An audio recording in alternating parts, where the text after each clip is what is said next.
একটি ছোট্ট রবীন্দ্র কবিতা আমি আবৃত্তি করে শোনাচ্ছি। আত্মত্রাণ, বিশ্বকবি রবীন্দ্রনাথ ঠাকুর।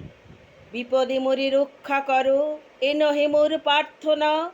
বিপদে আমি না যেন করি ভয়, দুঃখ তাপে ব্যতীত চিতে নাই বা দিলে সান্ত্বনা। দুঃখে যেন করিতে পারি জয়, সহায় মোর না যদি জুটে, নিজের বল না যেন টুটে। সংসারেতে ঘটিলে ক্ষতি, লোভিলে শুধু বঞ্চনা। নিজের মনে না যেন মানি ক্ষয়,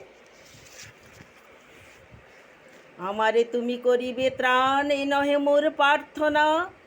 তরিতে পারি শকতি যেন রয়, আমার ভার লাঘব করি নাই বা দিলে সান্ত্বনা।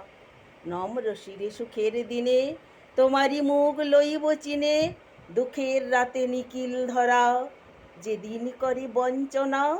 তোমারে যেন না করি সংশয়। নমস্কার। ছোট্ট কবিতা, এটা আবার গানও হয়।